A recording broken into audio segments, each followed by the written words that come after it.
4 kali dunia shinobi terbakar oleh perang besar. 4 kali sejarah berubah karena ambisi, dendam, dan keputusan satu atau dua orang. Hari ini, kita akan menyelami penyebab dan siapa yang paling berpengaruh di tiap perang dunia shinobi, dari yang pertama hingga keempat.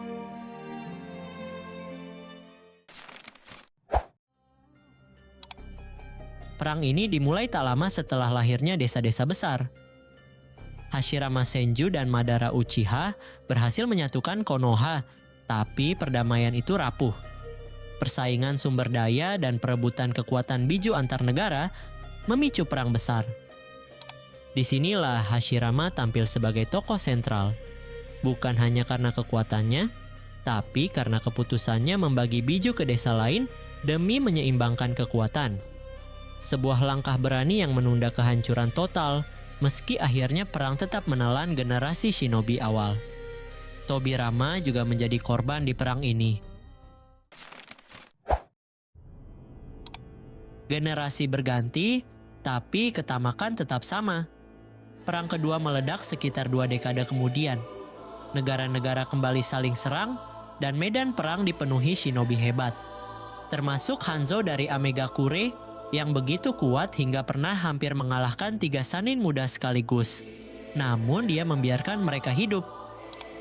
Perang ini juga melahirkan era baru ninja medis, dengan kebijakan Tsunade yang mewajibkan tiap tim tempur memiliki ninja medis, sehingga mengubah wajah peperangan shinobi selamanya.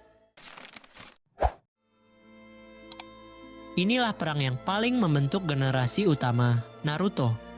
Pertarungan di perbatasan, misi-misi rahasia, dan tragedi yang melahirkan dendam. Salah satu titik baliknya adalah ketika Minato Namikaze sendirian menghentikan pasukan Iwagakure yang jumlahnya ratusan. Kecepatan dan strateginya membuatnya dijuluki Kilat Kuning Konoha. Tapi perang ini juga meninggalkan luka mendalam, termasuk pada Kakashi dan Obito.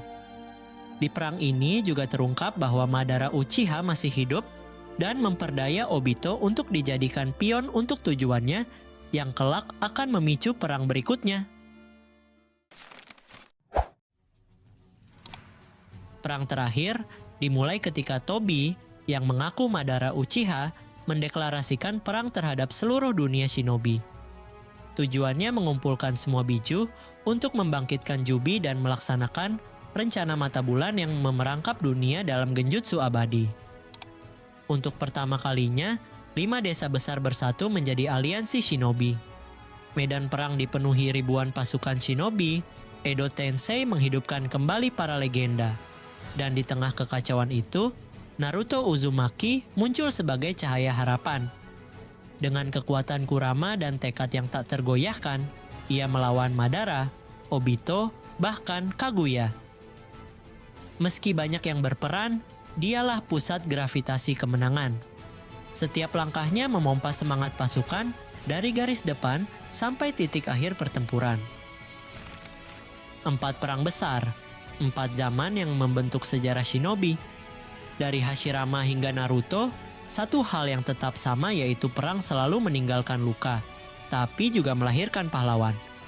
Kalau kamu suka cerita ini, tekan tombol like dan subscribe, dan tulis di komentar, siapa menurutmu MVP sejati dari setiap perang?